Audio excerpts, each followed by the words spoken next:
sinalzinho, sabe? Ó, vamos começar então com o check-in, falar da aplicação que vocês pensaram de IT. Depois, a ideia é a gente tirar algumas dúvidas, tentar organizar as apresentações do T1, que eu acho que vão começar a acontecer a partir de quarta-feira, a não ser que sobe tempo hoje, alguém já queira apresentar o seu trabalho.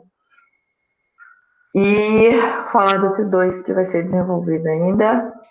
E nós estamos na 10ª semana. Na semana 15 é a prova teórica e na semana 16 a apresentação do T2 encerra. Então, nós temos poucas aulas aí no meio do caminho para finalizar o semestre, tá? Então, começamos com o Gustavo. Então, de internet das coisas eu pensei em algo mais cosmético. Aí quando eu fui olhar a tabela de aplicações, pareceu que foi bem mais abrangente do que simplesmente cosmético. Olhando por cima, parece que o meu produto abrangeria as escolhas de casas, lojas, escritórios ou escritórios e ambientes administrativos, desculpa. O que eu pensei foi justamente uma tatuagem tecnológica. O intuito seria não para fazer diversas coisas ao mesmo tempo, mas para atribuir um significado mais especial a uma tatuagem sua. Ter mais personalização, é o que eu quis passar. Então, digamos que você tem uma tatuagem de caduceus. Então, essa tatuagem de caduceus poderia chamar uma ambulância, por exemplo. São pequenas tatuagens que fazem pequenas coisas. Uma tatuagem poderia ser usada para abrir um portão, por exemplo. Coisas pequenas. O alcance que eu imaginei isso sendo aplicado seria curto, e os protocolos que sustentariam essa ideia seriam Bluetooth ou Zigbee. E é basicamente isso, em resumo. Passa para quem? Eu passo pro Sérgio. Ele tá concentrado aí, tá parecendo Gabriel, investido. guarda os comentários. Tu tá mutado. Eu Boa, percebi. boa. Não, eu queria complementar a questão do Gustavo, porque esses dias eu vi uma notícia de um processador de plástico. E o que é bem interessante. Literalmente, o processador que o pessoal tá colocando no plástico para ele ser moldável, para colocar em algum lugar, por exemplo, num curativo. Enfim, mas era mais para complementar isso, eu acho que seria Tudo uma friamente ideia calculado. interessante. Né? Não, mas a minha ideia, o que eu tinha pensado basicamente é na questão de barragens. Eu não estou tentando entrar em mérito na questão de barragens estão estourando a cada ano, infelizmente isso é uma realidade do Brasil, especialmente em Minas, né? Mas uma coisa que é interessante, não só em questão de barragens, em obras grandes, eu acho que barragem é a mais crítica, mas talvez pensando em oleoduto, algum outro tipo de coisa, é a questão do controle e da verificação de dados, porque o que acontece atualmente, né, geralmente, é que tem alguns sensores analógicos, esses sensores são acoplados na barragem, pode ser que sejam na vazão, pode ser que seja na velocidade do motor quando é uma hidrelétrica, quando é só uma barragem de rejeito, ele vai colocando na parte da fundação, e o que ele faz basicamente ele está fixo, e tem outro sensor na frente e ele vai se movendo, e conforme ele faz essa movimentação, você tem o tanto que deslocou desde que ela foi construída. Isso é muito importante para verificar como que está a estrutura. De vez em quando pode acontecer dela rachar, dela estourar e etc. E como é uma barragem, você tem que andar bastante para poder pegar esses dados. Uma alternativa seria colocar cabos, mas que nem eu falei, pode acontecer de dilatação, pode acontecer de estourar, a infraestrutura é bem complicada de colocar, uma outra alternativa seria colocar esses sensores com um meio de comunicação usando a internet das coisas, né? Aí pode ser tanto curto quanto longo, provavelmente vai ter que ser curto, porque como é subterrâneo, você vai ter que conectar várias receptores intermediários, e esses receptores vão retransmitir para um servidor local para poder analisar. Além de que você vai poupar trabalho de um especialista para poder verificar e anotar todos os dados, diminuir a questão de erro humano na hora de anotar dados, questão de custo, porque a pessoa não consegue né, ter que andar todo santo dia verificar isso, você em tempo real poderia analisar isso. Então, basicamente, a minha ideia é isso mesmo. Eu posso passar para a Milena? Bom, a minha ideia foi uma aplicação para a indústria de base. É basicamente o emprego de sensores de visão computacional. Esse tipo de sensor eu já achei artigos sobre eles serem empregados para detecção de enchentes ou coisas do tipo, mas nunca para, assim, junto com microscópios, eu não achei nada sobre isso. E essa seria a ideia, para encontrar defeitos nanométricos em wafers de silício. Isso é muito relevante porque eu tenho algumas anotações aqui. O silício é o segundo elemento mais abundante na crosta terrestre.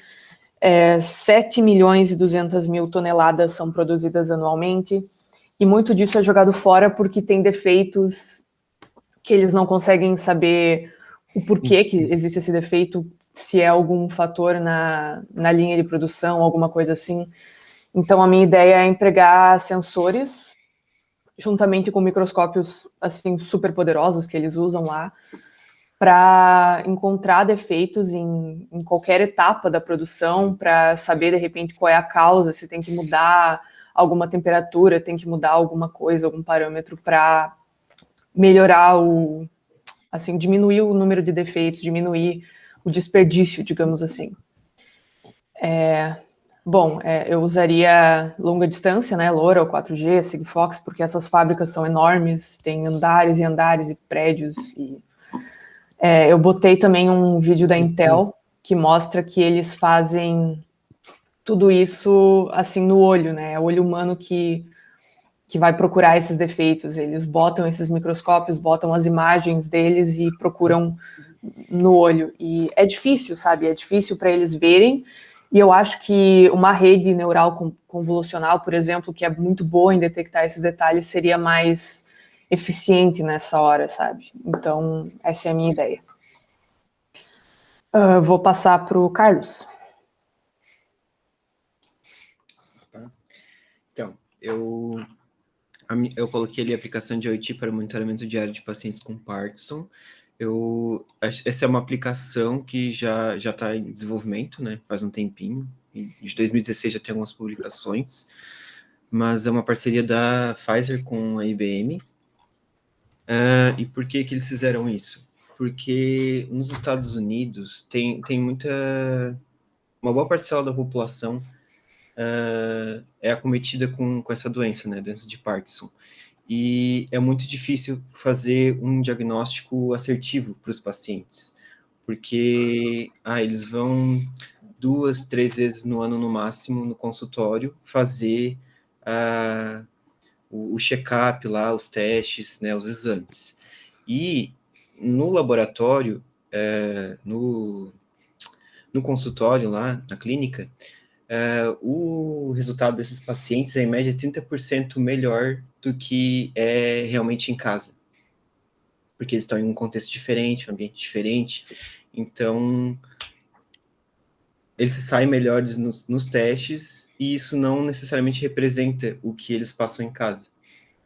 Então, essa seria uma aplicação semelhante àquela da professora sobre a diabetes, né? Teria alguns vestíveis para verificar algumas características ali, como o nível de tremor, alguma coisa assim. E então usaria o Body Area Network, medindo pressão sanguínea, velocidade ao caminhar, né, do paciente também. Então seria bem a ideia aí dos smartwatches, né?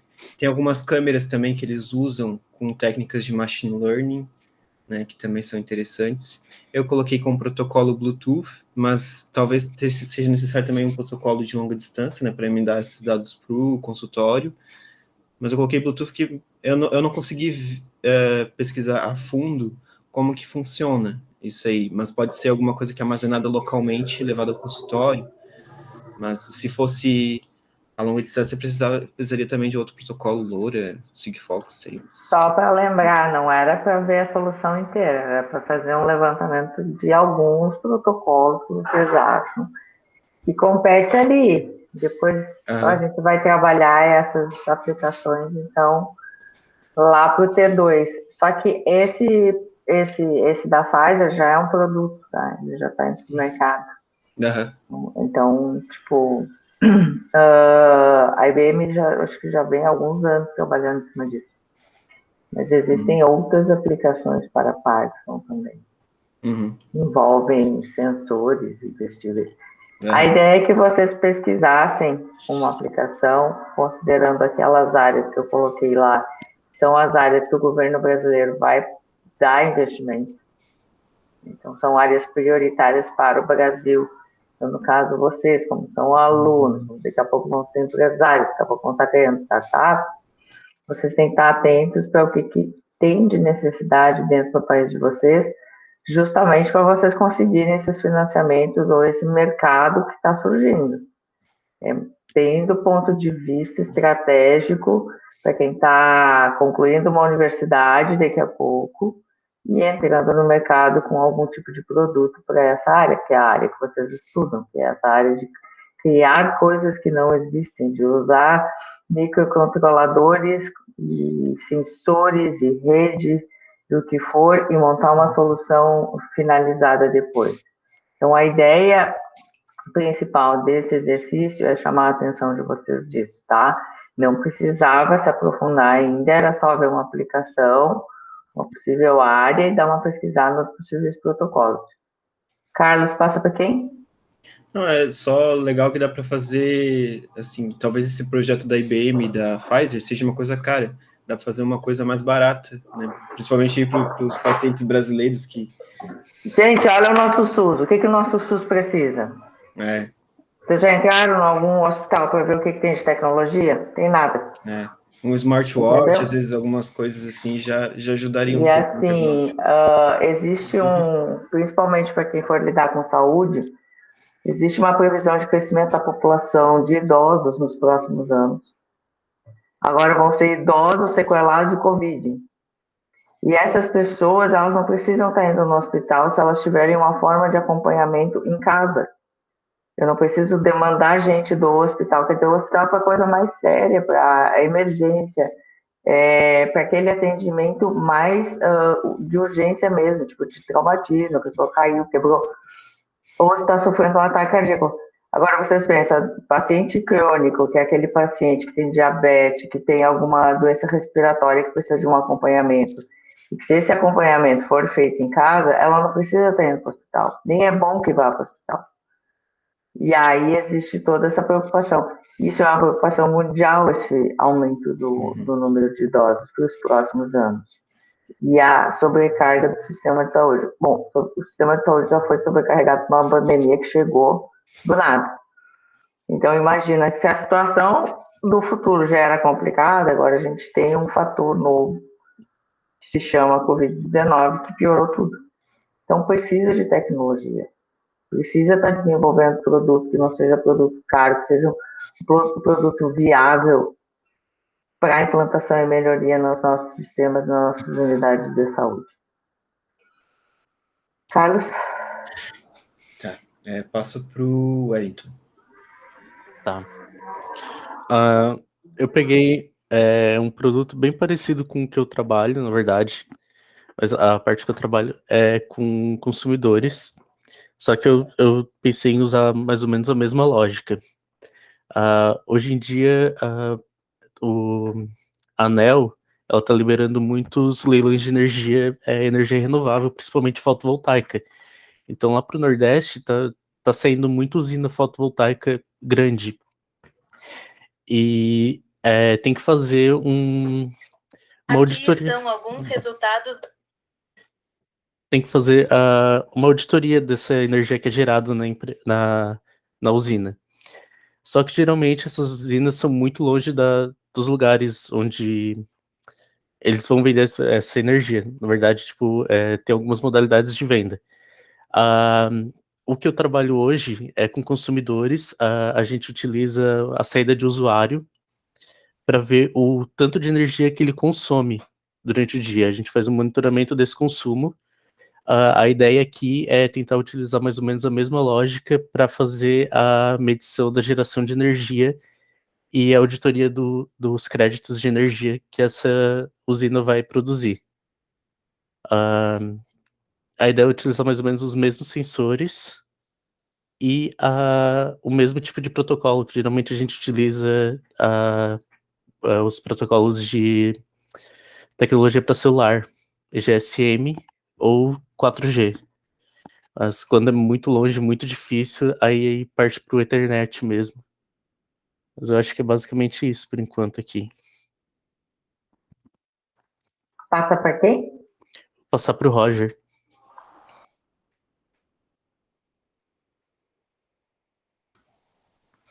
A minha aplicação era aproveitando um trabalho de uma outra disciplina que estou fazendo esse semestre, que o professor ele sorteou um sensor, a gente tinha que criar um projeto com base naquele sensor. Daí ali era o sensor de corrente, daí ela era basicamente um controlador para corrente de motores de corrente contínua, que normalmente tem alguns motores específicos que precisam ficar com a corrente controlada. E daí a ideia é que além dele fazer esse controle de corrente, ele também fizesse medições com o consumo em tempo real, para melhor controle do fator de potência das indústrias, porque hoje em dia tem alguns equipamentos que fazem isso de forma automática, só que eles fazem com uma certa previsão no consumo atual, e ele acaba não sendo muito previsto, então ele acaba diminuindo a multa que eles pagam por exceder ali o fator de potência, mas eles não acabam anulando. Daí, com esse monitoramento em tempo real, teria um controle mais preciso, eliminando completamente ali a multa, né, por fator de potência, e a princípio seria utilizado então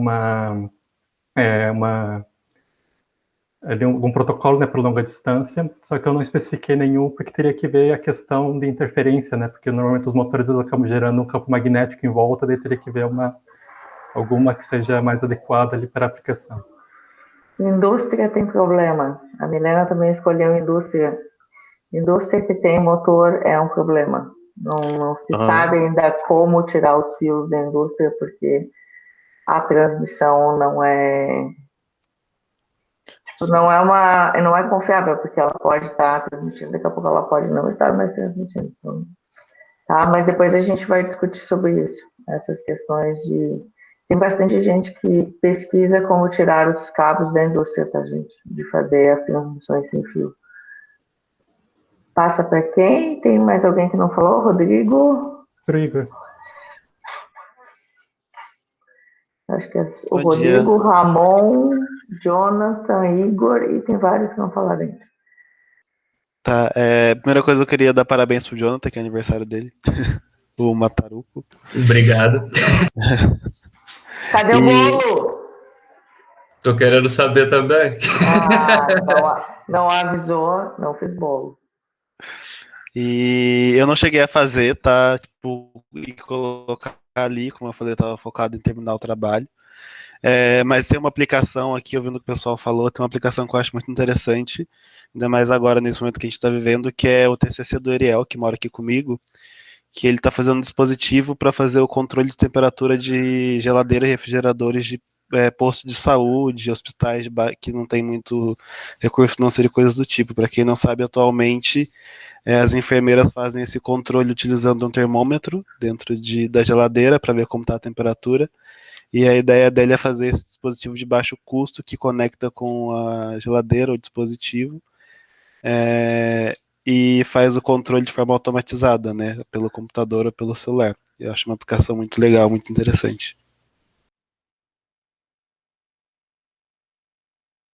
Passa para quem, Igor? Passa pro John, pode ser. Acho que ele não falou ainda, né? É que eu não consegui fazer também. Eu tenho dúvida do trabalho 1 depois para tirar. Olha, se vocês não querem fazer as atividades, não tem problema. Depois semana que vem eu vou aqui de novo. Não é isso. É que eu não me organizei direito mesmo para isso. Se Jonathan lançou na 10ª semana, você não se organizou ainda. Você vai se organizar quando? Semana que vem? Não. Vai lá.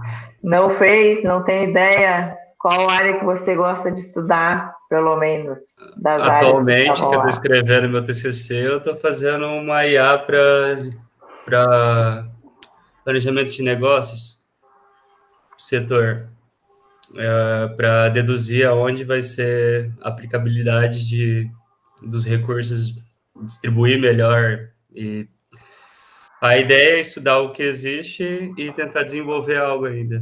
Estou na metade, mas é isso. Nessa tua aplicação, realmente não tem nada de rede. Não. Eu estou fazendo também projeto de sistema embarcado, que utiliza o ultrassom. Lá eu estou fazendo a conexão via Bluetooth, no caso, para funcionar como um sensor noturno para camping. Você vai acampar, tu deixa o sensor ali e caso apareça algo fora, meio perigoso, vai alertar no celular e tudo mais. É basicamente isso a ideia. Qualquer jaguatirica que passe vai sair disparando o tal do sensor. Se passar uma coruja, também dispara o sensor.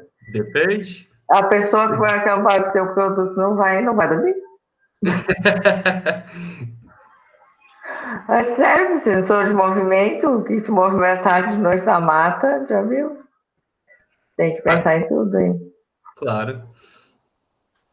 Até a distância, o posicionamento que você vai colocar esse sensor, senão qualquer coisa vai disparar. Tem que pensar até em chuva e material e tudo mais. É o Berejuque, né? As ideias de Berejuque. Passa para quem, Janta? Quem que falta? Rodrigo? Ramon? Não sei. Rodrigo e Ramon. Rodrigo. Aí escolhe um ou outro. Opa, então, bom dia. Bom dia. Rodrigo, que milagre você está na aula online, Rodrigo. Desculpa, o Guarelli andava sentindo a sua falta nas aulas síncronas. Peço desculpa por esses sumiços aí, pessoal. Mas assim, professora, assim como meus dois últimos colegas aqui, eu também não vi nada a respeito dessa atividade, né, dessa semana. Eu acabei que estava ocupado pra caramba com muitas coisas e eu nem vi dessa atividade da semana. Então, eu não tenho nenhuma ideia. Eu não consegui pensar em nada também. Ainda estou tentando estabelecer a minha mente nesse momento. Então, não consegui pensar em nada também. Assim, quem não tem nada, não pensou nada e não leu, precisa ler aquelas indicações de relatório lá para não ficar tão perdido aqui para frente, tá? Sim, então, porque o problema é vocês estão atrasados com relação a alguns colegas.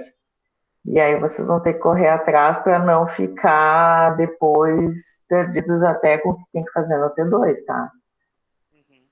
Então, eu preciso ainda ver todas as coisas que você lançou ali da semana. E ainda tem conteúdo dessa semana, que é a parte de roteamento dos sensores. Que daí é a parte mais técnica, que a gente está falando da parte legal, da sua aplicação. Então, não está entrando em questões técnicas de como é que esse protocolo vai funcionar, como é que ele vai transmitir, como é que ele vai receber. Né? Mas isso vocês vão ter que dar uma investigada lá para o T2. E aí, quando começa a acumular as coisas, Rodrigo, daqui a pouco não resgata mais, né? Eu disse para vocês, essa disciplina, ela tem muito conteúdo e a diversidade de protocolos ela é muito grande. E a prova teórica, apesar de vocês terem a semana inteira para fazer, quem não fez as atividades semanais vai chegar lá na prova teórica e vai ter que fazer. Porque as questões normalmente elas estão relacionadas às atividades que são feitas na semana. E aí, o que acontece? Quem fez as atividades vai tirar de letra a prova, não vai achar difícil e vai tirar uma nota super boa. Quem não fez, ou vai ficar se embananando, se perdendo com o que tem que fazer, ou vai acumular tanta coisa que vai se estressar e não vai querer fazer. Entendeu? Então, assim, minha dica. Tenta botar em dia a matéria, tá? Para aqueles que não fizeram. Faltou o Ramon, Rodrigo. Chama ele aí. Eu passo para o Ramon, então, para finalizar. Beleza, então. A minha Ramon, ideia... bom dia. Bom dia, tudo bem? Tudo, e você? Um sono, professor. Construção. Ah, tá. Eu também tô. Hoje não Dormi queria tarde. levantar. Vamos lá, Ramon. Fez a atividade ou não fez? Fiz atividade. Tu é um daqueles que tá lá, anônimo? Pois é, eu fiz e daí eu vi que ficou anônimo, eu É o do excluí, fiz de carro? novo. Isso. Tá lá, já foi aprovado. A minha ideia era usar sensor sem fio em automóveis, sensor de pressão de óleo, sensor de temperatura. E tem um monte de sensor hoje em dia em carro, e quanto mais eles vão evoluindo, mais fio tem dentro. Mas tu vai tirar o cano? Não necessariamente, a minha ideia poderia ser tentar comunicar alguns sensores com a rede CAN. Porque se a gente vê um chicote elétrico de um carro vindico lá, parece um. Meu Deus do céu, uma coisa absurda. Olha, eu não E sei do que tu estás falando, mas eu imagino que seja. um carro moderno tem até 5 km de fio dentro. É muito fio. Nossa! E a minha ideia era justamente isso, usar sensor sem fio para facilitar a construção desse chicote, a própria construção do projeto e na manutenção. Porque conforme o tempo vai passando, dá problema no fio ali, problema no sensor, tem que trocar e é aquela coisa, tem 50 fios ali, que faz o quê? Isso é uma coisa muito boa. Às vezes, até alguns carros mais antigos tem sensor que é mecânico. 400 quilômetros de fio, tu exagerou. Olha, num avião grande, um A380 é possível. É, fio pra caramba, é 400 É muito quilômetros. fio, daí você fala a continha ali, um fiozinho de 1 milímetro vezes tudo isso aí, dá umas 3 toneladas de fio praticamente. Claro, fio que de alimentação não tem muito o que tem que fazer. Mas fio de sensor num carro é mais fácil, né? Por causa do tamanho. Eu usaria Bluetooth num carro. Já num avião, daí é bem mais complicado. Por isso tem que ter a certeza absoluta que o negócio não vai falhar. Mas Daí eu no não carro sei qual também, o né? protocolo. É, mas o carro é um pouco mais. Tem coisas que Ah, podem tu falhar. manda ligar o ar-condicionado por Bluetooth. Se não ligar, não ligou. É, ué. Desliga o carro, reseta, liga de novo, vai que pega, né? Vai que funciona, vai que conecta. Melhor que o sensor antigo que eu tinha mesmo no meu carro, que era um sensor mecânico. O cara deixou o negócio solto e daí jorrou óleo quente no motor do meu painel. Foi bem legal. Foi bem bom. Na verdade, as duas situações têm as suas complicações, né? O problema é, de novo, transmissão, motor. E aí que é o problema. É, eu acho que ali Onde o que poderia tiver. causar problema seria o alternador do carro. O Onde motor em si, tiver. não muito, mas o alternador sim, que ele vai ter um campo magnético ali. Onde E tiver talvez as geração. bobinas do carro também.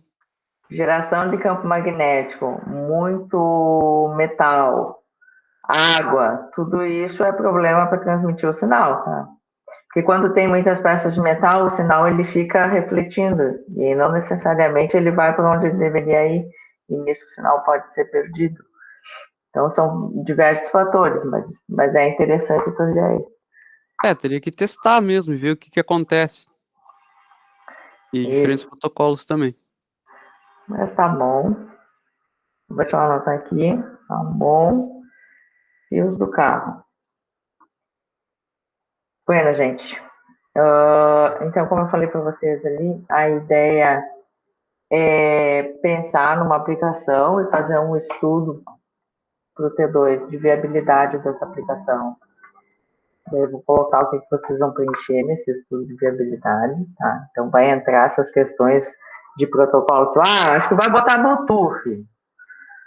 Acho que vou botar não sei o quê, mas com base em quê? Na distância, no processamento, na quantidade de dispositivos, no acesso a esses dispositivos. Acho que o Wellington falou ali que eles trabalham lá só com 3G, 4G, ou o que for de telefonia celular, porque é por causa da distância. Mas, na verdade, qualquer solução de IoT, ela não vai ser um protocolo, ela vai ser um conjunto de protocolos. Porque vocês vão ter sempre uma camada que são as coisas, tá? Que é onde vai o sensor, onde esse sensor vai coletar dados, então a gente chama de camada de coisas. Vai ter uma camada intermediária, dependendo do tamanho do problema. A gente falou em vários andares, Milena. Quando tem vários andares vários níveis. Esses sensores coisas, eles vão precisar de um fog ou um edge, que é uma camada intermediária. Então, há muito tempo se fala em fog layer ou edge layer, que são camadas que vão processar as coisas. Onde ficam as coisas, não tem processamento. O que o sensor faz? Coleta o dado, e o que ele faz com esse dado? Ou ele armazena, ou ele joga para frente. São as duas opções que vocês têm. Vocês não vão ter um dispositivo que vai coletar as informações e vai ter poder de processamento. É muito difícil, sai um produto muito caro, vocês fazerem toda a solução final no dispositivo. Então, normalmente, o dispositivo de coleta, que é onde vai o sensor, ele só coleta o dado. E aí vocês têm só duas opções. Ou ele vai armazenar numa unidade, num cartão, num chip, em alguma coisa. E aí pode ter um armazenamento ali como um backup. No caso dessa transmissão não ser efetivada, no caso de acontecer algum problema, vocês têm como coletar os dados que foram registrados, os últimos, pelo menos.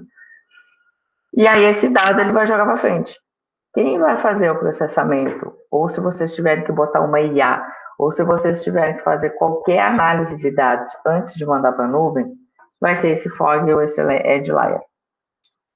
Que daí sim é um dispositivo que vai coletar os dados, esses primeiros dados, vai ter poder de processamento, porque pode ser um gateway, pode ser uma antena grudada num computador, num servidor, pode ser qualquer coisa, desde que seja um dado intermediário.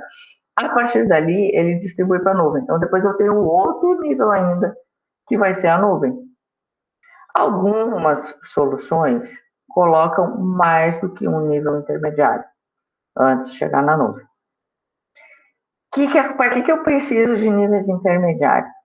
Vocês pensam que o volume de coleta de dados de sensores ele é muito alto? Vocês já pensaram em inundar a nuvem com todo o dado coletado? Haja nuvem lá na frente, né? Vocês estão prevendo 50 bilhões de dispositivos de coisas, haja poder de armazenamento para armazenar tanta informação. Então, a ideia é que nesse primeiro nível já faça um filtro. Ou seja, eu não pego mais os dados brutos, mas eu armazeno dados processados. E aí eu já diminuo o volume. Eu já passo a dar um significado para esses dados nesse nível. E aí isso já facilita as soluções que estão sendo previstas aí no mercado. Então, normalmente vai ter de 3 a 4 camadas, qualquer aplicação dessa área. Claro que tem aplicações muito mais complexas, se vocês forem ampliar o espectro do uso de internet das coisas, por exemplo, para cidades inteligentes, a complexidade é muito maior. Porque daí eu não estou falando de uma unidade hospitalar, eu não estou falando de uma unidade de indústria, eu estou falando de uma cidade inteira. E aí entra toda a questão de geração de energia, de trânsito, de funcionamento de sinaleira de trânsito ali para locomoção, disparo de emergência de ambulâncias, então o hospital pode estar interconectado com as ambulâncias e já dizer aonde que precisa levar, para onde que precisa buscar paciente, e quantos pacientes vão chegar nesse hospital, para esse hospital já se precaver, né, dessas chegadas de pacientes de emergência. Então, existe uma série de coisas, e a complexidade disso é muito grande. Então, quando eu falo para vocês que no mínimo 3 a 4 camadas, uma solução que eu estou pensando num prédio, né, uma coisa mais focada, assim, né, mas existem já essas preocupações. Eu coloquei lá para vocês também para vocês darem uma pesquisada no Intercity, que é uma plataforma do pessoal ali da USP. Eles já estão, agora no Covid, eles começaram já a usar essa plataforma para mapear as pessoas infectadas e estavam usando a plataforma para soluções reais, tá? Então não é só mais um projeto de pesquisa, mas um projeto de pesquisa que está servindo à sociedade. Então é bem bacana o trabalho que eles fazem, e tem vários grupos envolvidos ali, e várias outras universidades que utilizam essa plataforma hoje para fazer testes. Eu não sei se vocês chegaram a assistir os vídeos, se eu disponibilizei uns vídeos sobre a arte do um professor que trabalha com uma plataforma dessas. Cheguei? Então, ali é outra opção de vocês terem uma plataforma para dashboard, tá? Agora falando do nível mais alto, que é o nível lá que vocês estão na nuvem, onde vocês têm que coletar os dados de sensores, armazenar esses dados de sensores e dar um significado para esses dados. Então, aquela plataforma ali que o professor Cabrini falou, acho que é o Cabrini, né? Aquilo lá foi uma aula dada para o nosso grupo de pesquisa e para o pessoal da pós-graduação de saúde lá do Rio Grande do Sul, do grupo que eu faço parte. Então, assim, a tecnologia está avançando, vocês têm muitas possibilidades. Quando o Igor falou ali do exemplo da geladeira, essa ideia da geladeira, ela vem lá da Joyce, lá antigo Greece, que até hoje eles não finalizaram ainda, e virou um projeto do TCC do Ariel, e acho que o Ariel está se amarrando um pouco também para finalizar tudo, né, função de pandemia, de estágio, do que seja, mas enfim, isso é uma solução, é um problema local aqui das unidades de Santa Catarina, que não controlam a temperatura da geladeira, eles têm que controlar manualmente, eles vão lá, coletam o dado e botam numa planilha. E é a geladeira que guarda as bolsas de sangue, vacina, enfim, acho que outras coisas desse tipo. Então é uma coisa muito séria, né? Onde que a pessoa não conseguiu, ou esquecer de monitorar, ou faltou luz, ou seja lá o que for, pode desperdiçar, né, esses materiais biológicos em função dessa falta de controle de temperatura. Quando que dá para fazer uma solução de colocar o termômetro. E eu lembro que a Joyce, quando fez acho que ela fazia projetos subicos nessa área, que ela perguntou qual que ela ia transmitir de dentro da geladeira, e eu disse, não sei, vai lá e testa, né? Não sei qual que vai funcionar. Porque a geladeira tem toda a proteção, isolamento e questões que eu imaginava que nem ia transmitir. Mas ela testou, acho que com SP32, o Wi-Fi transmitiu, e eu não lembro se a radiofrequência transmitiu, ela fez 2, 3 testes de transmissão ali de dentro da geladeira. E funcionou. Então, aquilo que o Ramon estava falando, ele tem que testar, exatamente, tem que testar. Alguns vão funcionar, outros não vão funcionar. Talvez os mais próximos, né, do dispositivo que vai coletar esses dados, se no caso for Bluetooth, o Bluetooth vai coletar os dados e vai mandar para algum lugar, né? Então, são todas essas questões que vocês têm que mais ou menos compreender, né? E quando eu crio um dashboard, o que eu boto nesse dashboard? O que a pessoa que está do outro lado, controlando, assistindo, monitorando esses dados, ela precisa saber. Aí eu tenho uma outra visão com relação aos sistemas hoje, que eles entregam gráficos e isso dificulta a tomada de decisão das pessoas, porque eu tenho que ser especialista para ler aquele gráfico e entender aquele gráfico. Enquanto que o sistema tem condições de entregar outras questões além de gráficos. A gente caminhou para um avanço tecnológico, principalmente machine learning, onde a gente tem um excesso de dados processados e gráficos estatísticos sobre esses dados. É isso que a gente tem hoje. Enquanto os sistemas, eles têm que ser mais inteligentes, eles têm que pegar esse gráfico e dizer quais são as suas opções e quais são a previsão de cada situação daquelas ali que vocês decidirem. Os sistemas hoje têm condições de fazer isso. Então, a gente precisa evoluir muito ainda em termos de software de diversas áreas. E essa área de sensor, ela está avançando. Vocês falaram ali também, o Gustavo deu o exemplo da tatuagem. A parte de sensores vestíveis, ela tem avançado de uma maneira, assim, incrível. Existem sensores para medir minerais hoje, que são um adesivo que vai na pele. Então, em vez de fazer um exame de sangue, tu usa um adesivo daqueles, o adesivo aquele te diz ali algumas informações com relação ao teu estado de saúde, né? Então, o pessoal de sensores, tanto os vestíveis quanto os invasivos, que é aqueles que vocês ingerem, o que tem que colocar dentro da pessoa, tem avançado muito. Então, é uma área, essa área da tecnologia para a área da saúde, assim, ela vai ter um avanço tecnológico nos próximos anos absurdo, assim, pelo tanto de trabalho que eu tenho visto, de coisas assim que tu nem imagina, né, que estão sendo pesquisadas e desenvolvidas nessa linha de sensores, né? Então, está crescendo bastante. Como que esses dados chegam no computador? Ninguém sabe. Hoje eu consigo botar um sensor vestível e ele me dá o resultado ali, no sensor, ali no visível. O adesivo muda de cor, por exemplo. Mas como é que eu transfiro esse resultado desse sensor para a máquina? Como é que eu faço a máquina ler isso?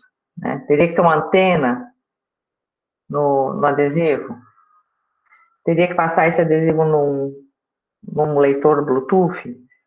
Ou no leitor de imagem? Né? Então, eles estão desenvolvendo os adesivos, mas daqui a pouco vai ter que desenvolver como é que eu transfiro isso para dentro do computador, num scanner de adesivo, né?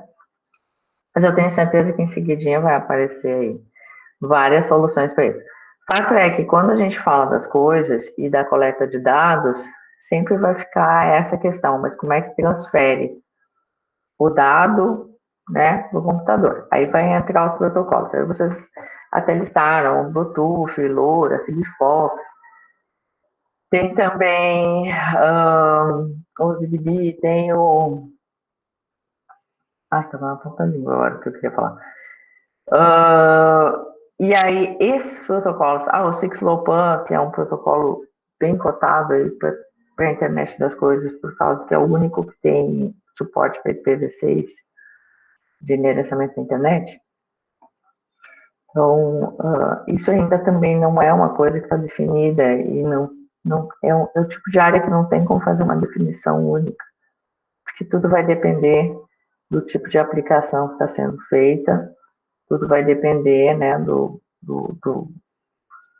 que você quer fazer. E não tem nada padronizado. Então, enquanto não tiver nada padronizado, pode fazer qualquer coisa que está valendo, né? E um ponto também que tem que ser estudado e definido, que ainda não está definido, é a segurança dos dados, que é um outro desafio, porque quando se trabalha com sensores com baixo processamento e transmissão de sinais, de redes de informação, a gente tem um problema muito sério, que é a segurança e a privacidade dos dados. Não tem como botar criptografia nesses dispositivos.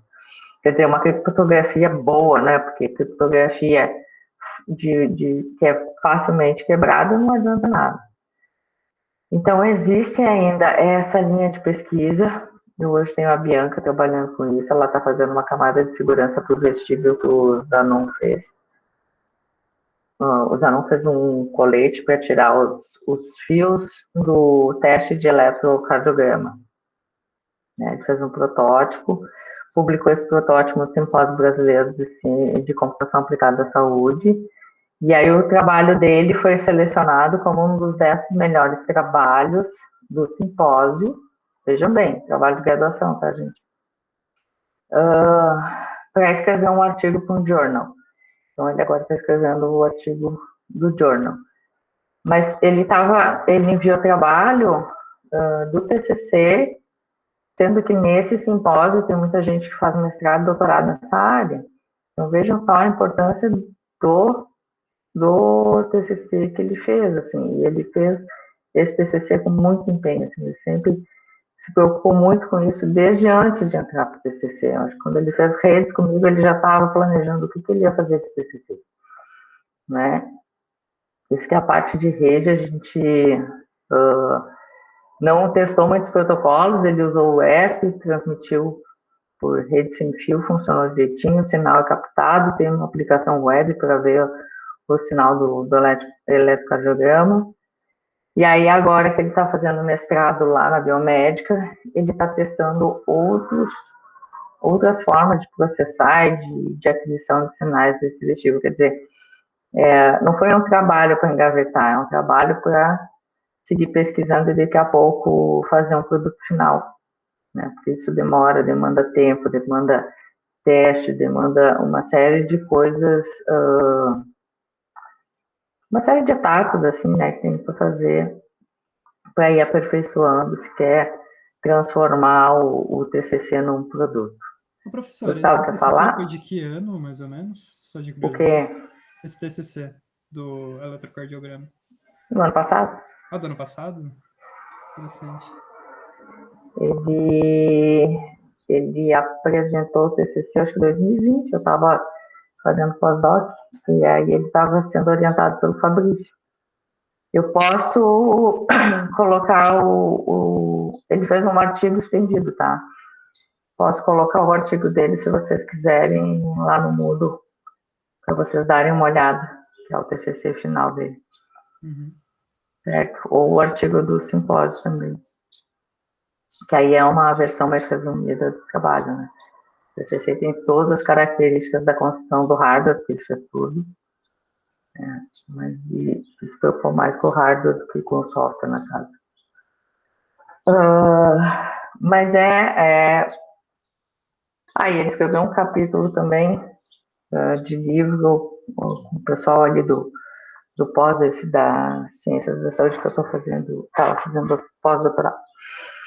A gente escreveu um capítulo falando das sequelas da Covid para a área cardiovascular e sugerindo algumas melhorias nesse vestível dele para ser utilizado nesse sentido também, não só para fazer exame de eletrocardiograma.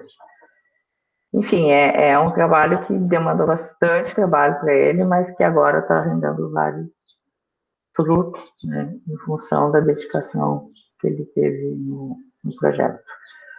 Mas eu disponibilizo para vocês. Alguma dúvida com relação ao que foi feito até agora? Por enquanto está de boa. Milena, que é a que mais faz as minhas tarefas. Como é que é, Gustavo? 100%, 100%, sempre fica alguma dúvida ou outra, mas na hora de resolver... Tipo de dúvida?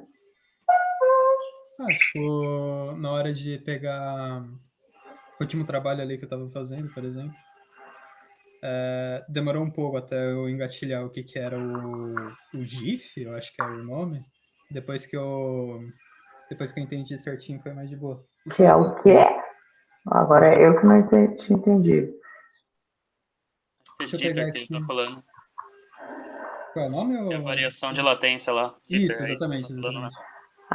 O Jitter. Jitter, isso, memória. Mas é porque tu não fez redes de computadores, né, Gustavo? Exatamente. Então... Quem não fez redes não pode saber o que é Jitter. Então tem essas pequenas engasgalhadas que eu tenho, mas... Tipo, tranquilo. No final do dia eu consigo fazer. Quem mais? Milena disse que não tem dúvida. Alguém mais está com dúvida? Dificuldade de fazer a atividade do IPERF? Professor, eu tive dificuldade na conexão, fazer a conexão celular, fazer o celular como cliente e o computador servidor, por exemplo. Eu não consegui, porque, se eu não me engano, o aplicativo do celular é o IPERF 2.0 e o do notebook que você pediu era o 3.0. Tava dando um problema parecido com o do Fuinha também. Tipo, com o meu celular tá vendo de boa funcionar o celular como cliente e o computador como servidor. Mas quando a gente tentou com o celular do Fuinha, o que é Android, não pegou, por algum motivo. Eu ia até comentar disso. Eu não sei o que aconteceu, juro pra você. Eu fiquei até chateado com isso, porque eu fiquei vendo tudo, tava tudo fazendo tudo certinho. Não tem porquê, não tá dando. Eu não sei o que acontecia. O aplicativo do celular não reconhecia o IP, tá ligado, do meu servidor. Eu não sei porquê, no caso do meu notebook, né, que eu tava usando o notebook como servidor. Vocês estavam na mesma rede? Sim. E o pior é isso que eu tava vendo. Que eu tenho duas redes, né? Tem a 2.4 e a 5G, né? o do PC sempre tá na 5G. Eu coloquei o celular também. Quando eu digo na mesma rede, é a mesma faixa de IP. Sim. Tava na mesma também. Eu não sei, professor. Eu não fiz sei os mesmos passos que ele. Deu certo. Eu tive esse problema e para corrigir isso eu forcei portas diferentes no computador. Eu botei. Isso foi uma coisa que eu não testei mesmo. Eu tava tentando achar onde que faz isso no celular, eu não achei. Se quiser depois me ajudar O código que você usa no celular é o mesmo que você coloca no servidor. A diferença é que você não coloca o nome do iperf.exe. Eu não botei nenhum E a versão do celular lá no Magic e Perf, você pode selecionar lá no iperf qual a versão que você está usando. A 2 e a 3 lá. É a Quando 3, você seleciona a 3. Tem que Pra ser mim a 3. Pra mim aconteceu de eu baixar no computador o IPF 2 e usar no celular o IPF 3. Depois de um tempo eu descobri. Você foi o contrário. Alguém quer começar a apresentar hoje o seu trabalho? Para mim montar a escala lá depois. Gustavo, ó, já quer Respondam no chat quem gostaria de apresentar já hoje, para se livrar, porque nós estamos com o tempo sobrando ali. Eu também gostaria, se fosse possível, mas eu... Quem que respondeu? Eu e a Milena. Tem até 3 pessoas Milena que está tendo... pra hoje, na segunda-feira. Tá muito barulhento, Milena. Deixa eu ver.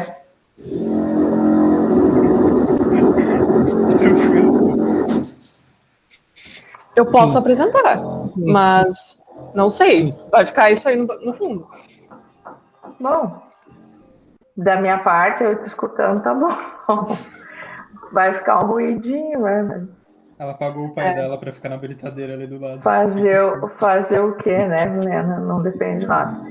Tá, Milena, Gabriel, mais alguém?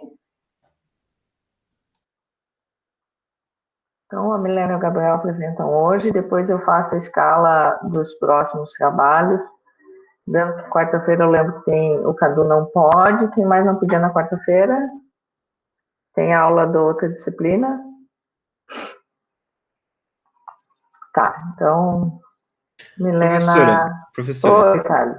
É que quarta-feira eu não posso, só que hoje o meu colega aí tem reunião do emprego também. Eu não sei o que a gente faz. Tá, mas aí... Tá, Carlos, assim...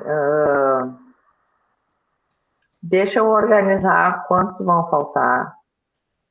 Tá. Deixa Milena e Gabriel apresentar, que sobrou um tempinho ali. Eu acho que é suficiente para os dois apresentarem sem atropelo. E aí eu vou fazer a lista das próximas apresentações. Todo mundo tem que apresentar. Pode ser na outra semana, então? Não fica sem nota. Vou fazer a escala e aí vocês prestam atenção lá no Moodle que eu vou botar a escala, tá? Tentando te manter na segunda-feira. Certo? Beleza. E quem tiver restrição, porque na verdade aquele dia eu pedi para vocês responderem, e semana passada, eu não sei se vocês sabem, mas eu virei a tutora da empresa Júnior esse semestre. E aí surgiram novidades num edital para o pessoal da empresa Júnior participar, e aí surgiram outras novidades que a empresa não estava reconhecida pela UFSC. E aí eu tive que fazer todos esses processos, então eu tive que largar tudo que eu estava fazendo para dar atenção para isso, tinha prazo. E dia 27 nós temos que encaminhar um projeto para tentar um fundo que o MEC deu para a UFSC para as empresas júniores. E aí não ser reconhecido esse valor baixava muito, né? Então com as empresas reconhecidas o valor pulava de 30 mil para 80 mil. Então, a gente teve que dar uma atenção para esse processo de reconhecimento institucional da nossa empresa júnior da engenharia da computação. Então, eu pedi para vocês colocarem lá no fórum e eu ainda não fiz o levantamento da escala dos trabalhos, mas eu quero fazer isso até quarta-feira. Hoje ou amanhã eu já coloco para vocês o que está lá. Tá bom? Milena, começa contigo, depois Gabriel na sequência. E aí, às 10 horas, a gente encerra de aula e eu fico de postar para vocês hoje, ou amanhã no máximo, a escala. Se alguém mais quiser apresentar e der tempo, fica à vontade, coloca no chat ali, só para a gente saber. É bom que cessou um pouco o barulho. Então tá, vocês estão vendo a minha apresentação, acredito? Tô vendo sim. Beleza. Tá, bom dia. Voltou. Bom dia, meu nome é Milena, e esse é meu trabalho sobre o IPEF. Eu vou falar sobre a minha escolha entre o TCP e o UDP. Vou descrever a rede, os testes em que eu fiz, a rede em que eu fiz os testes e os testes que eu fiz, mostrar os resultados desses testes, fazer algumas configurações finais também. Bom, aqui eu coloquei duas figuras, diferenciando o TCP do UDP. Como a gente pode ver, o UDP tem dois parâmetros a mais, que é o jitter e a perda de pacotes.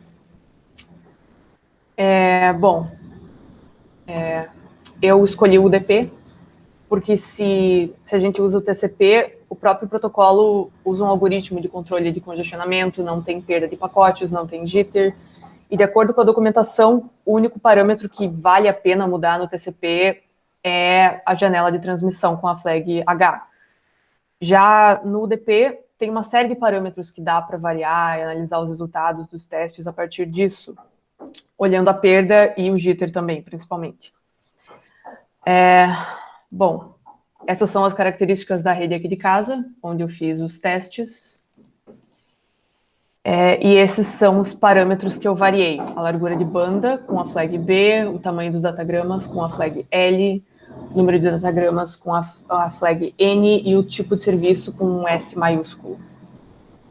No gráfico dá para ver bem também, nos gráficos que eu coloquei, os valores que eu usei e etc. Bom, esses são os comandos.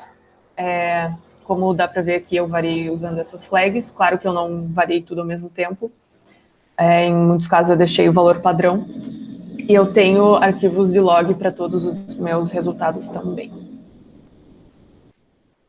Bom, esse aqui é o primeiro teste. Aqui eu testei várias larguras de banda em momentos diferentes da semana. Nesse sábado em que eu fiz o teste, tinha visita, era Netflix aqui, Globoplay ali, era noite de Olimpíadas, então a rede ficou bem carregada, chegou a 93% de perda de pacotes, quando eu setei a banda para 50 megabits. Quinta-noite foi o melhor intermediário que eu encontrei, chegou a um pouco mais de 40% de perda. Segunda de manhã, era mais de madrugada mesmo, eu consegui bem pouquinho de perda, só 0,11%. E para ressaltar, eu coloquei esses valores mais altos assim, mas o máximo que eu consegui, no 50, por exemplo, foi 5,6 megabytes ou 44,8 megabits, então ficou aqui assim. Eu coloquei esses valores mesmo para forçar a conexão mesmo. Agora falando do jitter, o jitter como já estavam falando antes, a diferença do atraso de envio e de recebimento dos pacotes. Ele ocorre quando o tempo de envio é diferente do tempo para ele ser recebido de fato. Eu acho que aqui na figura fica bem claro o que ele quer dizer. Esse segundo teste indica a influência do tamanho do pacote no jitter. Tem uma das minhas referências, a referência número 5, que é um artigo que analisa a influência de vários parâmetros no jitter e indica que o tamanho do datagrama influencia em até 41,61%. Então é bastante, é o que mais influencia. No IPERF, quando o pacote ultrapassa 1460 mega, ou seja, o Maximum Segment Size, o MSS do TCP, ele vai fragmentar o pacote. Ou seja, quando os pacotes são fragmentados, ele vai em pedaços. Aí as filas dos buffers, elas deixam de ser FIFO e passam a ser dual FIFO. Elas assumem uma ordem de prioridade. Isso de acordo com a documentação do IPERF. Então, vai depender do tipo de serviço, que vai definir as prioridades do quê, o que tu quer minimizar ou maximizar. Então, tá aqui a influência. é no formato mais ou menos exponencial, assim. Eu cheguei a testar até 5.000, mas daí chegou a um valor absurdo, que era quase 1 ano. Então não fez muito sentido eu deixar isso aqui. Bom, esse terceiro teste é mais para mostrar a relação linear entre o tempo de transmissão e o número de datagramas. Eu variei a largura de banda de 1 megabit para 10 megabits para mostrar que, apesar da relação continuar linear, mais largura de banda significa um envio mais rápido. Já o quarto teste é basicamente o mesmo que o segundo, só que eu variei o tipo de serviço. A documentação do ePerf cita esses 4 tipos de serviço. Low delay diminui o atraso, throughput maximiza o throughput, reliability maximiza a confiabilidade e o low cost minimiza o custo. O que dá para perceber aqui é que quando os pacotes são menores do que 3.000 bytes, os tipos de serviço com menor jitter são os que diminuem o atraso, claro, né? E o que maximiza o throughput. Outra coisa é que acima de 3.700 bytes não tem nenhum tipo de serviço que consiga controlar o jitter de maneira significativa. Também já está em quase 3 pedaços, quer dizer, quase 4 pedaços. Também dá para concluir que os tipos de serviço que priorizam a não perda de pacotes, ou seja, confiabilidade e baixo custo, vão resultar num jitter maior na média, já chegando a 6 aqui logo no início. Finalmente, as conclusões que eu tirei dos testes. Primeiro, se tem mais gente usando a rede, vai ter mais perda de pacotes. Segundo, maior tamanho de pacote aumenta o jitter.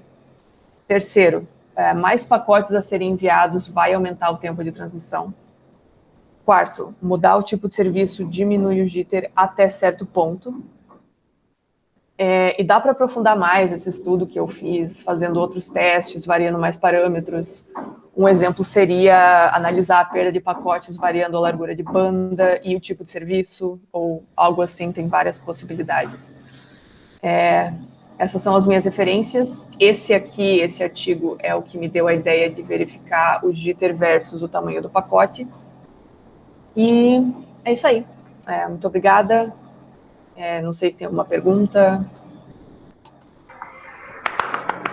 Calma, senhora Milena. Muito bom, Milena. Não, acho que pergunta não. O pessoal que não sabe ou não entendeu o que é o throughput é a vazão, tá? A quantidade de bytes transitando naquela conexão, ou naquela operação, né? Na verdade, porque o UDP não tem conexão, sem conexão. E a questão de usar o UDP para verificar esses parâmetros, sim, né? O TCP não tem nada disso. E aí eu sempre falo, quando vocês vão desenvolver uma aplicação que usa a rede, vocês têm que saber se vocês vão usar TCP ou UDP em função daquilo que vocês precisam entregar. Se vocês precisam entregar uma sequência de dados corretinha, vai para o TCP. Porque tem todo o atraso do estabelecimento da conexão, mas depois que essa conexão está estabelecida a nível de sistema operacional entre as máquinas, só vai, né? E o UDP é aquela questão de velocidade, não precisam garantir entrega, né? Assim, um grande ponto com relação ao trabalho. Mas ficou muito bom, parabéns pelo trabalho. Estou dizendo, Milena, que é uma candidata ao 10 da disciplina, é a Milena. Obrigada. Gabriel, querido, tua vez. Olá! Dessa vez eu até fico com vergonha de tentar apresentar, mas vamos tentar. Por que, Gabriel? Não, é só brincadeira, não tá tranquilo. Pra falar a verdade, a minha apresentação, ela vai... Vocês estão conseguindo ver? Eu segui uma linha diferente. Calma, que tá carregando. Pessoal, Pessoal, este é o Gabriel. Aqui Oi. já tá tudo certo. Tá conseguindo ver? Aqui tá. Sim, tá de boa. Perfeito. Eu segui uma lógica completamente diferente que a Milena fez e já vai dar para verificar daqui a pouco, quando eu mostrar, então vamos lá. Primeiramente, meu nome é Gabriel, bom dia a todos. Para quem não para quem eu não tinha dado bom dia antes, e esse daqui é a apresentação dos dados, de como que eu fiz, e também com algumas revisões, o trabalho sobre PRF1, né, o trabalho 1 de rede sem fio.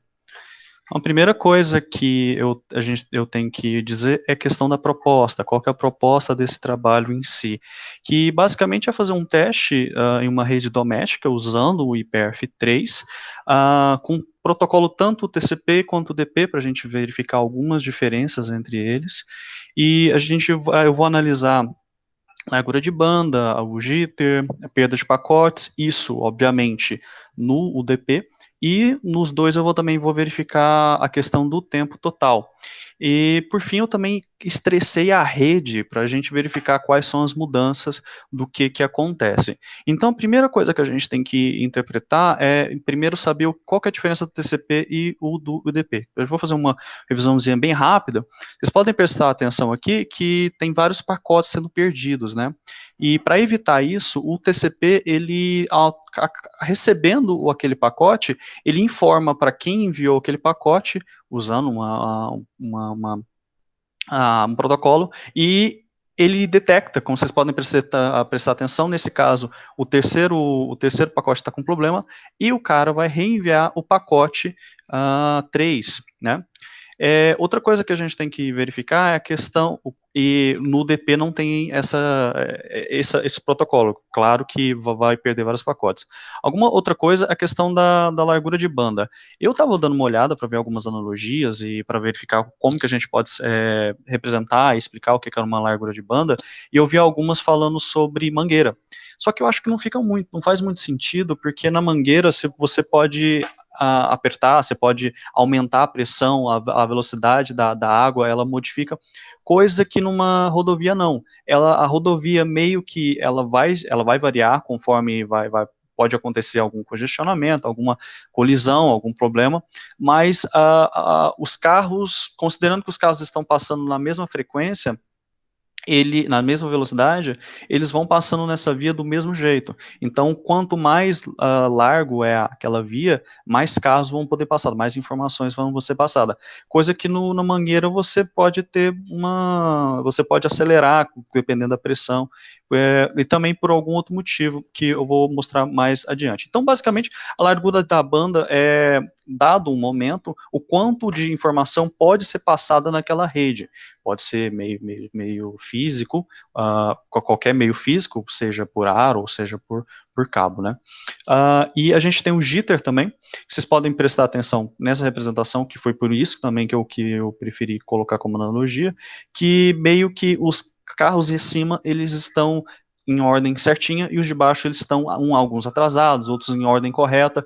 E o que significa? Como todo mundo já sabe, cada equipamento ele é um equipamento, e ele funciona por clocks, né? E cada clock ele vai enviar uma informação, seja pela própria rede, ou seja pelo meio físico usando ondas, e acaba que, como vocês podem prestar atenção, alguns clocks eles ficam fora de ordem. Alguns chegam mais rápido, outros chegam mais devagar, por conta do problema do meio físico mesmo. Isso se chama o jitter. Não só por conta disso, mas também problemas de colisão e algumas outras coisas assim. E por fim, o estresse da rede basicamente é quando você tem muita gente utilizando, quando muitos dados são utilizados, vários serviços, acontece que a rede tem que ficar enviando muita informação ao mesmo tempo. Você pode, nesse exemplo aqui, essa parte amarela que eu coloquei, apesar de que ela poderia, inclusive, ter uma parte branca, né, porque aqui está falando que a rede está sempre sendo usada, mas a ideia não é isso. É que quando ela está estressada, alguma das partes ela vai acabando pegando muito mais banda do que a outra e acaba que vai meio que estrangulando os outros serviços, né? Então é o que eu estava querendo buscar fazer nesse trabalho. Então, o que eu utilizei foi o meu celular, basicamente um Samsung Galaxy A10. Ele funciona com 802.11b/G/N. Eu também utilizei um desktop, eu não tenho um notebook, e nele eu tive que usar esse adaptador, o TLWN823N. Ele também funciona com 802.11b/G/N. Por fim, eu utilizei um roteador, apesar de que dava para poder utilizar diretamente como ponto de acesso, como hotspot, eu preferi colocar dessa forma, assim, eu achei mais fácil de configurar e também mais interessante, que eu vou mostrar um pouquinho daqui a pouco também. O modem é um Tenda HG9 e ele funciona com 802.11 ANAC. Como ele tem N e os outros dois também têm N, os protocolos vão ser usados, vão ser o N, né, 2,4 GHz. Por fim, o laboratório que eu utilizei foi a minha casa. Não foi essa daqui, é a minha casa que eu tô aqui atualmente. Mas é importante frisar por quê? Porque nessa região onde é que eu tô, não tem muita rede interferindo. Então acabou que eu não tive muito problema com interferência. Se fosse em Araranguá, aí sim, eu teria muito problema, porque é um prédio, porque rua movimentada, porque tem muita coisa ao redor, tem Wi-Fi do colchões embaixo, então não daria muito certo. Como é minha casa, só tem 2 Wi-Fis, que é da minha e da minha madrinha, então não tem tanto problema assim.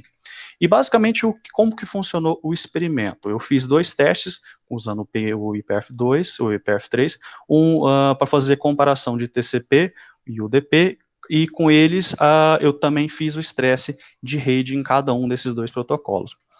E como que funciona? Basicamente, só um esquema mais ou menos, o que acontece quando eu faço o TCP é que o smartphone vai mandar a mensagem para o celular e o celular vai responder, verificando se foi recebido, né?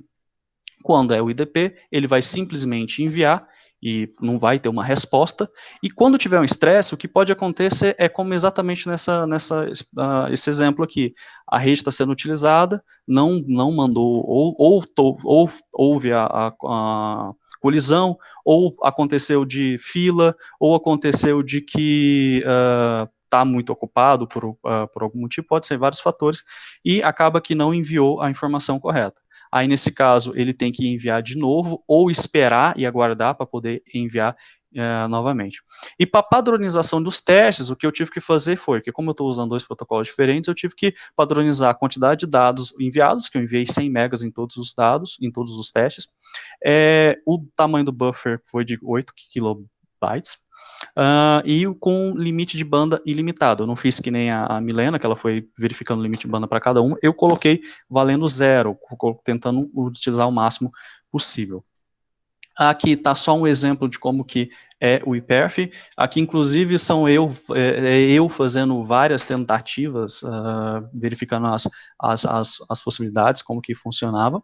E é interessante de explicar também que eu utilizei o Wi-Fi tanto no computador, no desktop, quanto no celular. Eu fiz alguns testes e com o cabo no meu computador para o roteador, acaba que os resultados eram diferentes, eram bem mais rápidos do que utilizando o Wi-Fi, o que faz sentido, né? Eu acabei não colocando aqui porque eu acho que não ia ficar padronizado com os outros testes, mas é uma coisa a se verificar também nas considerações, né? Então, com o teste de estresse, eu tentei baixar arquivos aleatórios da internet, aqueles arquivos ponto binário que são tudo 0, e eu não consegui, porque ele não pegava o máximo da velocidade da internet. Então, eu coloquei para baixar o maior jogo que eu tinha na Steam. E baixou, e enquanto estava fazendo, ele realmente funcionou. Então vamos lá, a primeira questão dos resultados do TCP. Vocês podem prestar atenção que isso daqui é um gráfico da largura de banda utilizada, né? Conforme o tempo em segundos. A gente tem duas partes, que um é o primeiro teste de TCP e o segundo que é o teste de estresse. Só que vocês já podem prestar atenção que primeira questão da variação do teste de estresse é muito alta, é muito variado. E a questão também da variação além de ter pouco variado, ele também teve uma média e máximos maiores quando não estava acontecendo o estresse. O tempo total foi de 43,40 segundos para enviar os 100 megas, quando não tinha estresse, 81,02 quando estava estressado, uma média de 19,1 a 10,2 megabits por segundo em ambos os testes. Pode prestar atenção aqui que dá mais ou menos metade, e isso pode ser considerado nas considerações finais, eu vou explicar mais na frente, e com o mínimo também, bem que, assim, o máximo, ele não seguiu um padrão, mas dá para prestar atenção que o máximo é de 32,5, que é quase o máximo possível mesmo, e para esse tipo de rede, e o que aconteceu é que o mínimo, ele no pior caso, ele foi muito mais baixo do que o normal. A gente também pode prestar atenção aqui que esse é o teste do DP, aqui vocês já podem verificar, já com diferenciação lá no teste anterior, que também houve a variação e os valores foram bem discrepantes, mais ou menos pela metade do mesmo jeito, mas que também a velocidade foi mais rápida. Aqui ele demorou o mesmo tempo para poder... Não foi o mesmo tempo, não. Eita, eu copiei o valor errado. Bosta. Na verdade, metade do valor, ele demorou 20 segundos no primeiro e 40 no segundo.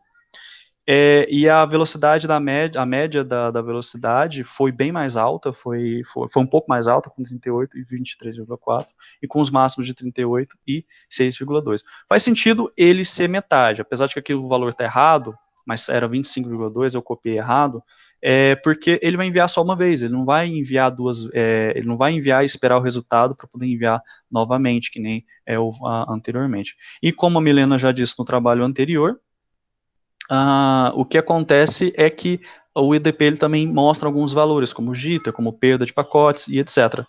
O jitter ele foi de 2,896 milissegundos quando não tinha estresse, 10,676 quando houve estresse. Chegou de fora de ordem os datagramas 0,12% no primeiro caso e 2,7% no segundo caso, e isso indica que ele teve que esperar porque a rede estava ocupada, e quando ele teve autorização para envio, outro datagrama foi enviado antes dele. E dependendo da aplicação, você perdeu o pacote. Porque apesar de que a gente está numa rede doméstica, e como está numa rede doméstica, você só vai literalmente perder o pacote quando você desligar a energia ou alguma coisa desse sentido, num sistema real, você pode perder o pacote porque ele entrou num caminho que não tem um roteador, ou teve fila, ou, na verdade, tem o roteador, mas o roteador está com problema.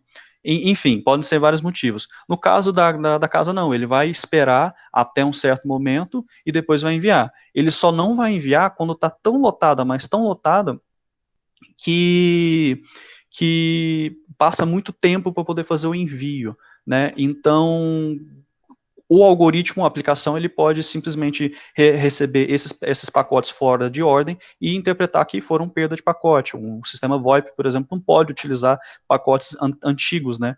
Porque senão vai vir todo quebrado, todo picotado e com som errado.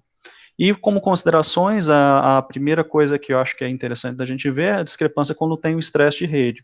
E se a gente verificar também, a questão dos números, eles são meio que fazem um padrão, que fazem bastante sentido.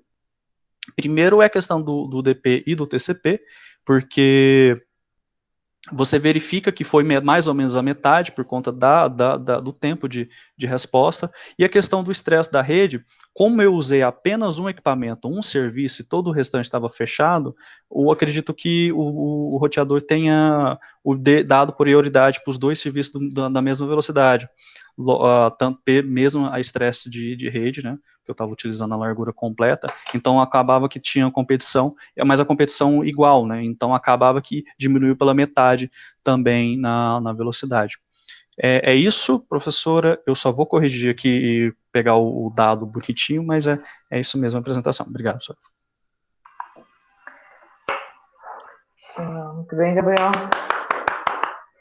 Parabéns pela apresentação.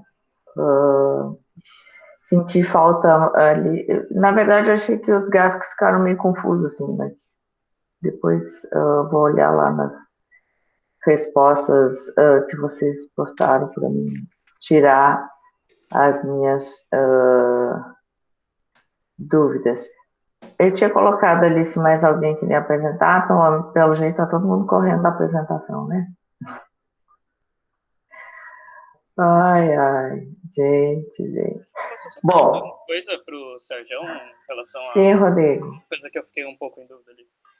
Quando você estava apresentando os gráficos, eu não sei se foi eu que perdi a análise ou mas o teste 1 era referente com a rede não com estresse e a 2 era com estresse? Era isso? Sim, era isso mesmo. Todos os dois, tanto no TCP quanto do UDP, foi quando eu estava baixando um arquivo muito grande, e então a rede estava bem ocupada. Não estava tão ocupada quanto o caso da Milena, era mais controlado, era um computador apenas utilizando, e por isso os dois estavam na mesma concorrência, na mesma prioridade, mas sim, foi um teste de estresse, foi desse jeito. Tá, o outro ponto que sempre pega, quantas coletas de dados você fez? Professora, eu coletei 2 vezes e depois eu fiz a média. Entretanto, para eu conseguir chegar nessa ideia, eu fiz tantas vezes, então acho que foi algumas dezenas. Tá, vamos voltar lá para a nossa aula de simulação e modelagem. O que a gente falava lá das quantidades de amostra? Sim, tinha que ser. De replicações, de execuções, porque assim, para vocês realmente, e é claro que o que eu vou falar aqui, não vai ter desconto muito grande com relação a isso, mas para quem está finalizando um curso de graduação, está pretendendo fazer TCC, está pretendendo fazer mestrado, doutorado, seguir na carreira acadêmica, quando vocês fazem validação, verificação, qualquer coisa com relação a teste experimental, 2 amostras não quer dizer absolutamente nada. Então, assim, vocês têm que aprender a, quando fizerem experimentos, fazer uma série de experimentos. Então, se vocês vão fazer experimentos na quarta-feira, várias quartas-feiras. Se vocês vão fazer experimento a semana inteira, várias semanas, para vocês poderem confirmar essas hipóteses que vocês estão criando. Porque, assim, às vezes a gente vai ler um trabalho de revisão, alguma coisa numa conversa, e tu olha assim, mas quantas amostras a pessoa fez? Ela tem 20 amostras. É difícil, mas tem que entender que muitas vezes vocês têm que recorrer lá à disciplina de estatística, que vocês estudaram isso, quantidade de amostras, voltar para aqueles cálculos lá e ver quantas amostras eu preciso gerar para validar o meu experimento. Se vocês forem fazer testes experimentais simulados no TCC de vocês, ou no mestrado ou no doutorado, não façam poucas amostras. Vão atrás da fórmula de estatística, que vai dizer para vocês quanto que vocês precisam fazer para validar o modelo de vocês, para não chegar lá na banca e a banca tentar acabar com os argumentos de vocês. Sabe que banca é sempre uma coisa esquisita, mas não deixa esse tipo de brecha. É uma coisa simples de resolver. Vai ter que colocar o modelo para rodar 100 vezes, coloca para rodar 100 vezes. Entenderam? Aqui na disciplina, semestre passado eu já tive, os alunos já fizeram poucas amostras, agora eu também não defini o número de amostras, porque eu achava que era uma coisa que não precisava, mas eu acho que para os próximos semestres eu vou ter que montar o experimento e o número de amostras para chamar a atenção da importância de ter um volume maior de dados para poder concluir alguma coisa, certo, gente? Vamos fazer o nosso check-out. O check-out hoje vai ser um pouco diferente. Eu vou começar pela Milena, ela vai chamar um colega, vai se despedir e já pode sair, porque nós estamos com um pouquinho de tempo. E aí vão indo, e o último que ficar chama eu, e aí eu encerro a chamada, pode ser? Mais uma vez, obrigado, Milena, obrigado, Gabriel, parabéns pela apresentação de vocês, vocês sempre apresentam muito bem. Depois eu vou ler o que vocês entregaram para dar nota. Lembrando que tem um vale-nota lá do peso final da disciplina. Milena, começa por ti. Então eu só me despeço e chamo alguém? E já pode sair da conexão. Então tá. Tchau, tchau. Eu vou chamar o Roger. Tem alguma coisa específica para falar? Foi uma despedida, o que você quiser. Se quiser dar algum recado. Alguma informação do PES, do cursinho. Não tem nada de novo acontecendo por lá. Então só se despedir, dá tchau para a turma, Então, tchau, chama um colega e encerra. Gabriel. Tá mutado, Sérgio. Só não querendo estragar nada. É legal quando você tá animado e tá mutado. Ok. Um bom dia a todos, uma semana, bom descanso para quem vai dormir, que parece que tem um bocado de gente que vai fazer isso agora, e tenham todos uma excelente semana. Eu vou passar pro Elton agora. Traidor!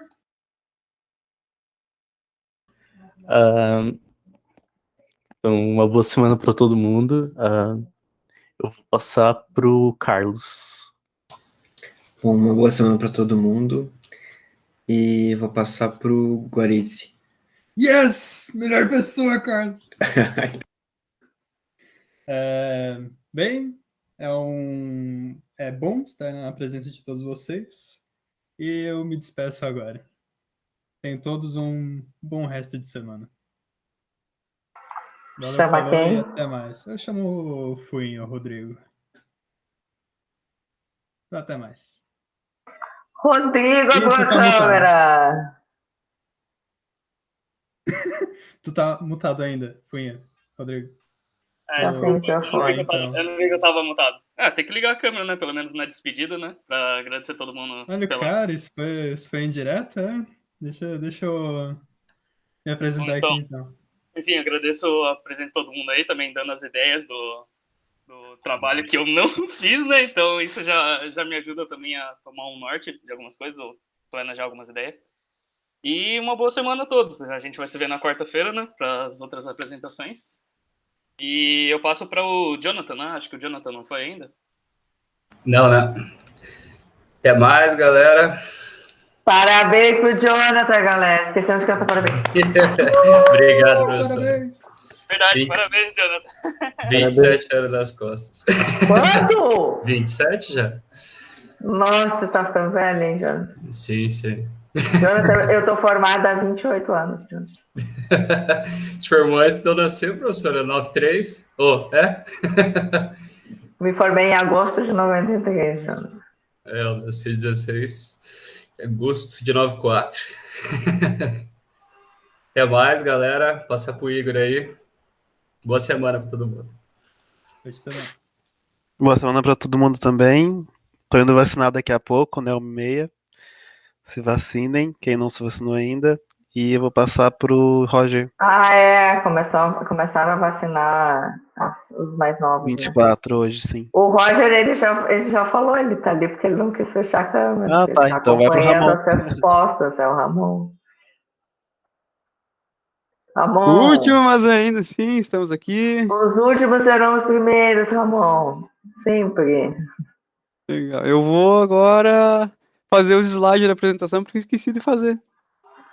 Então por isso que eu não disse que eu não ia apresentar hoje, porque senão eu ia apresentar aqui só eu falando. Eu esqueci completamente, tinha que fazer algum slide, alguma coisa. Se quiser apresentar direto o relatório, pode também, tá? Tá, beleza. Eu não sei se eu não viajei muito naquele trabalho ali, que eu fiz bem diferente do resto do pessoal. Ixi, vamos ver quarta-feira. O que consegui é calcular, ver o impacto da distância do notebook ao roteador.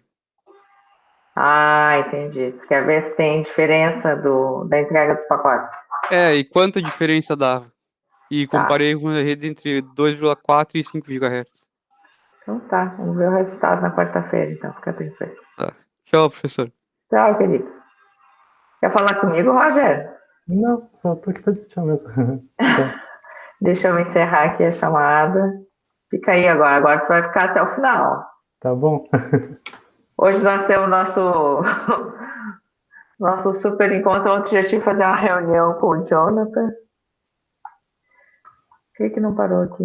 Agora deu.